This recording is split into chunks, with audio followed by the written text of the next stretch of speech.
మాత్రమే పరిమితం కాదు. రీసెంట్గా మనం చూసాం రోజా మీద గాలి భానుప్రకాష్ వ్యాఖ్యలు, అలాగే ప్రశాంత్ రెడ్డి మీద ప్రసన్న కుమార్ రెడ్డి వ్యాఖ్యలు, ఇవన్నీ కూడా అంటే అవి కంటిన్యూ అవుతూనే ఉన్నాయి రాజకీయాల్లో. ఈ నోటి దురద వాట్ ఎవర్ ఇలాంటిది రీసెంట్గా వైసీపీ ఎమ్మెల్సీ ఇజ్రాయెల్ చేసిన వ్యాఖ్యలు.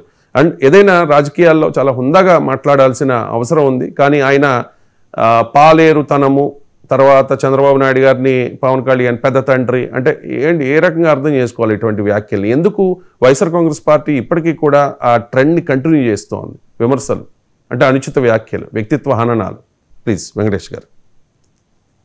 వెరీ గుడ్ మార్నింగ్ అండి. మీకు ప్యానల్లో ఉన్నటువంటి సోదరులకు కూడా మార్నింగ్, అలాగే మీ వీక్షకులకు కూడా శుభోదయం. రాష్ట్రంలో ఉన్న రాజకీయ పార్టీల్లో ప్రథమంగా తెలుగుదేశం, వైఎస్ఆర్సీపీ, జనసేన పార్టీ ముందు భాగంలో ఉంటాయి. ఇది అందరికీ తెలిసిన విషయమే. అయితే ఇక్కడ ఈ వ్యాఖ్యలు దిగజారిపోయి మాట్లాడుకోవడం, ఒక స్థాయి దాటిన తర్వాత ఏం మాట్లాడుతున్నారో తెలియనటువంటి ఒక పరిస్థితి ఇది అన్ని పార్టీల్లో.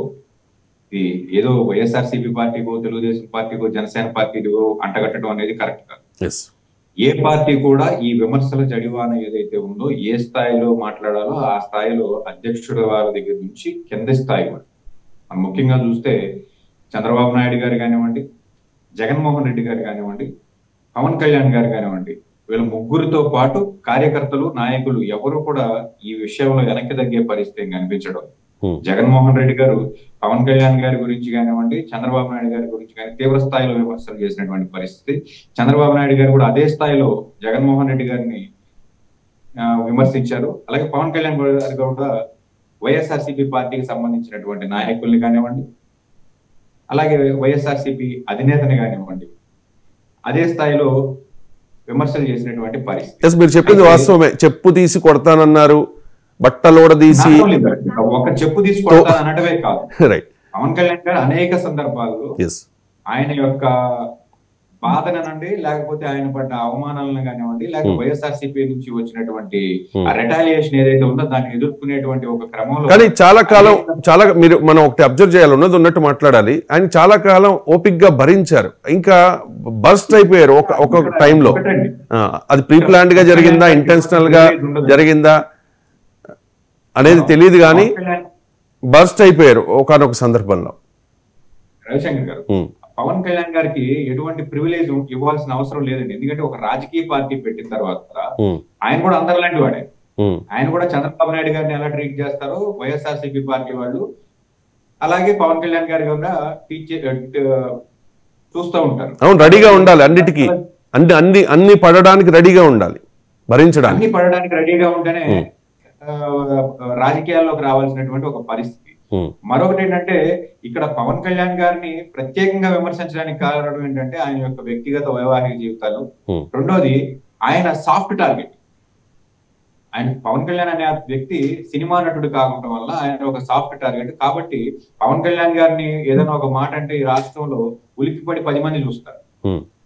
చంద్రబాబు నాయుడు గారిని ఒక మాట అంటే వైఎస్ఆర్సీపీ పార్టీ వాళ్ళు ఇది రొటీన్ కోర్స్ ఆఫ్ ప్రాక్టీస్ లో జరుగుతుంది అని అనుకుంటారు తప్ప పెద్దగా అప్లాజ్ ఉండదు. కానీ పవన్ కళ్యాణ్ గారిని ఎవరైనా కానీ, అది జగన్మోహన్ రెడ్డి గారి దగ్గర నుంచి వైఎస్ఆర్సీపీ పార్టీలో ఉన్న ఆఖరి కార్యకర్త వరకు ఎవరు ఏదన్నా కానీ ఒక సినిమా నటుడిగా, ఆ తర్వాత కొత్తగా రాజకీయాల్లోకి వచ్చినటువంటి ఒక వ్యక్తిగా, రాజకీయ చరిత్రని మారుస్తానని చెప్పేసి, ప్రజల జీవితాలని మారుస్తానని చెప్పేసి వచ్చినటువంటి ఒక వ్యక్తిగా ఇతని ఈ ఒక విమర్శల జడివాన్ని ఏ రకంగా తీసుకుంటాడు అని చెప్పేసి అందరూ చూసేటువంటి ఒక పరిస్థితి ఉంటుంది.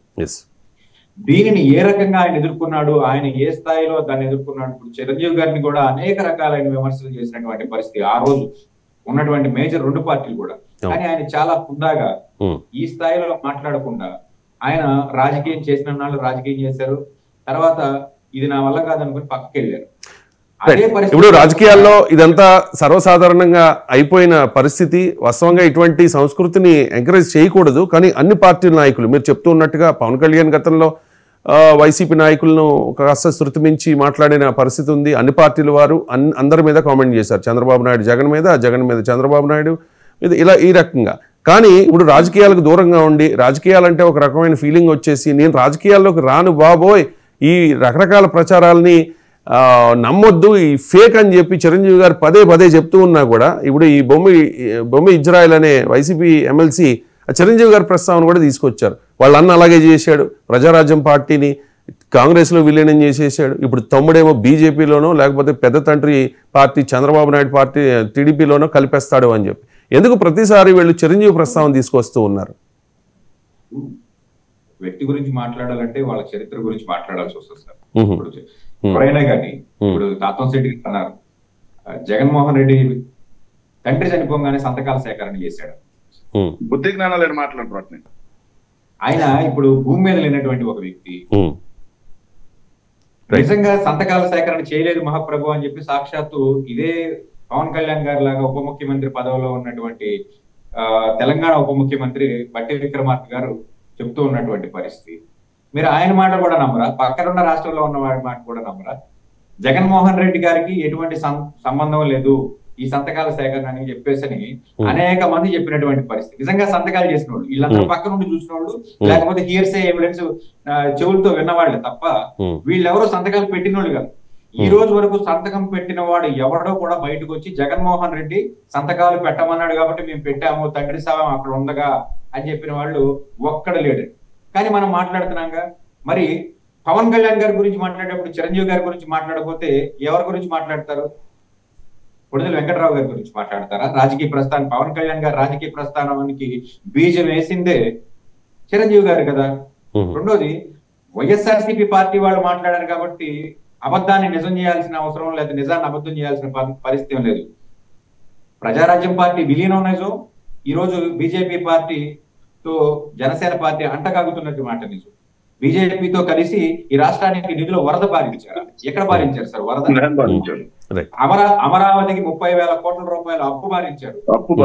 సుమారుగా 190,000 కోట్ల నిధుల గురించి తర్వాత మాట్లాడుకుందాం. ఓన్లీ నాయకుల మాట తీరు మాత్రమే ఇప్పుడు మాట్లాడుకుందాం. రైట్ నాగేంద్ర గారు ఒక్క నిమిషం. రైట్ వెంకటేష్ గారు ఒక్క నిమిషం. టీడీపీ ప్యానలిస్ట్ చాలాసేపు నుంచి వెయిట్ చేస్తూ ఉన్నారు, వాళ్ళని అంతసేపు వెయిట్ చేయించడం కరెక్ట్ కాదు. సాహిబ్ గారు నమస్కారం, కాస్త లేట్ అయింది. అండ్ పదే వైసీపీ నాయకులు ఒక్క నిమిషం సాహిబ్ గారు పదే వైసీపీ నాయకులు ఇప్పటికీ కూడా, ఇదేమి ఇప్పుడు స్టార్ట్ అయింది కాదు, 2014 నుంచి స్టార్ట్ అయింది. టీడీపీకి అమ్ముడు పోయాడు, ప్యాకేజ్ ఇస్తారు, వీకెండ్ పొలిటీషియన్ ప్యాకేజ్ తీసుకుంటాడు, ఇంకా రకరకాల మాటలు. పవన్ కళ్యాణ్ గారిని విమర్శించినట్టుగా ఇక ఏ పార్టీ నాయకులు కూడా, ఇంకా ఏ పార్టీ నాయకుడిని కూడా విమర్శించి ఉండరేమో బహుశా. సో అప్పుడు కూడా ఖండించలేదు, మా దగ్గర ప్యాకేజ్ ఏం తీసుకోలేదు అని చెప్పి అప్పుడు టీడీపీ నాయకులు చెప్పే ప్రయత్నం చేయలేదు. ఇప్పుడు బొమ్మి ఇజ్రాయెల్ అనే ఒక వైసీపీ